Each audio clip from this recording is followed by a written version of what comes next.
Olá, olá pessoal, bora para um papo. Mês de junho começou aquecido na pecuária, testando já a estabilidade, rondando uma arroba, vamos falar numa média de 350 arroba aí. Estou aqui com o Neto Sartor, que é uma das referências quando a gente fala em confinamento no Brasil, mas também um grande amigo, por assim dizer. Sim. Na tua perspectiva, como é que a gente fecha hoje lucro quando a gente fala em coxo? Bom, a pecuária brasileira vive um bom momento, na verdade, né? A hora que você olha para um cenário mundial de demanda por carne, etc e tal, o Brasil está absolutamente bem inserido nesse contexto. Nós temos Estados Unidos nas menores produções dos últimos anos, a Austrália tem um rebanho, de certa forma, pequeno para abastecer a demanda mundial, e você tem uma demanda que é crescente, não só da China, mas de vários países. O Brasil certamente é quem tem o maior potencial de incremento de produção e ocupar esse espaço. Estruturalmente, eu entendo que nós estamos num momento muito otimista, né? O Brasil deve ter bons preços para conseguir contrabalançar os seus custos de produções atuais. Eu entendo que é uma das atividades que a gente tem boa margem esse ano. O Neto estava conversando aqui com o pessoal de zootecnia da UFR em Rondonópolis. E em um dos momentos você citou que mesmo com a taxa Selic variando em alta, batendo casa de 15%, 16%, a gente ainda está num bom momento?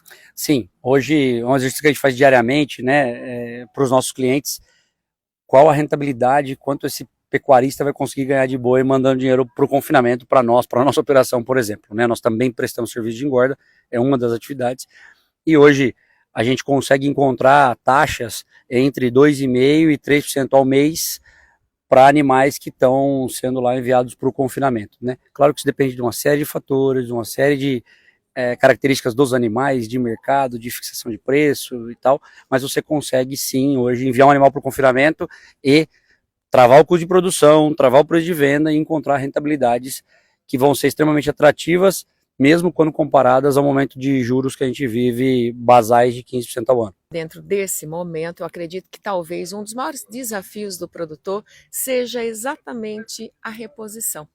A gente observou que o bezerro não recuou, boi gordo teve uma oscilação agora nesse final de mês, fechamento de maio para junho. Como é que vocês lidam com isso para não sufocar demais a margem do confinamento? Objetivamente falando, tem estratégias do negócio para fazer isso. Então, ampliar o leque de animais a ser confinados, né? Se eu vou para uma situação especificista e eu vou dizer, não, eu só engordo animais de cruzamento industrial, eu só engordo animais Nelore da característica A, ou B ou C, eu vou restringir nos momentos de escassez, isso fica mais difícil. A hora que você amplia o leque e engorda vários tipos de animais diferentes e produz para vários mercados diferentes, você consegue passar de uma maneira mais suave por essas turbulências. Uma das preocupações já para o segundo semestre é a questão da cota China, que nós já estamos aí em momento de bater totalmente o nosso teto e, ao mesmo tempo, a indústria já recuou total. Você acredita que, levando em consideração indústria, frigorífico e mercado interno, nós vamos conseguir absorver todo esse volume? Pergunta de bilhões de reais, né? Mas assim, eu também tenho defendido que o mercado sofre de uma ansiedade muito grande com coisas que ninguém domina. Sabemos que a China tem um déficit de carne gigantesco. Sabemos que o custo de produção por lá está caríssimo. Sabemos que a arroba chinesa está num momento de difícil produção, né? A carne produzida lá está muito cara. Sabemos que eles não têm grandes opções de importação. Que decisão eles vão tomar a hora que a cota for 100% preenchida? Nós não sabemos.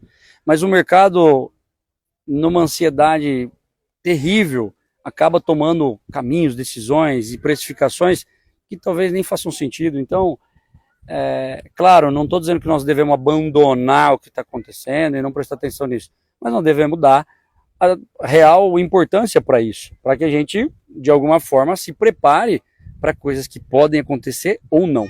No final das contas, alguns economistas dizem que a carne tem um net zero no mundo, né? Que as commodities têm um net zero no mundo, a carne que não é bem uma commodity, mas se aplica a mesma regra, onde se um determinado país deixar de comprar de outro, alguém vai ocupar esse espaço e vai abrir um buraco onde ele estava lá fornecendo.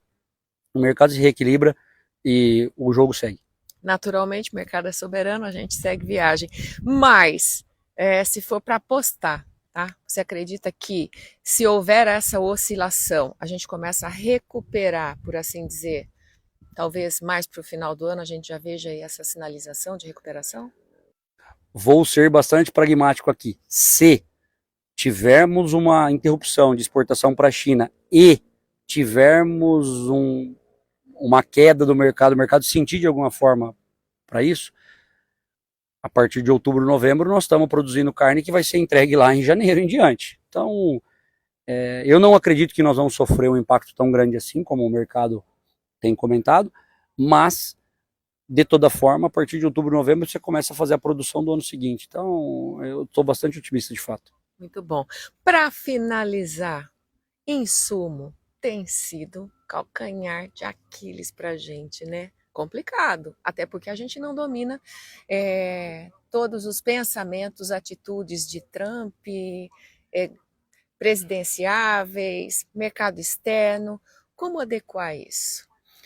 Então, a interrogação mais tardia do que o comum, né? Geralmente o mercado dos insumos, meados de abril, maio, já entende como foi o clima até então, o mapa climático dali para frente já precifica as situações. Esse ano está um pouco mais atrasado, tem muito a ver com a guerra do Oriente Médio e entre Estados Unidos, Israel e Irã, mas eu também acredito que nós vamos ter boas produções, não acho que vai ser um ano de tanta volatilidade dos preços, não devemos ter grandes quedas nos insumos, porque esse ano não vai produzir mais do que se produziu ano passado, mas também não vamos ter grandes altas, porque carregamos um estoque de passagem grande, talvez pequenos ajustes aí no ingrediente A ou B. A preocupação maior, na minha opinião, são os custos dos insumos agrícolas para a produção da próxima safra, que aí, olhando para o meu negócio, impactariam em custos de produção para 2027. Para esse ano, eu acho que o desenho de pequenas variações aí, mas muito mais de estabilidade. Como a gente fala, olhar para dentro de casa e observar todos os detalhes. Exatamente, sempre. Neto, obrigada, viu? Imagina. Valeu. É sempre obrigado, bom um prazer vocês. Trocar. E é isso, obrigada ao FR também, que está proporcionando Boa, obrigado, gente. esse momento aí. Beijo para todo mundo. Tchau, tchau.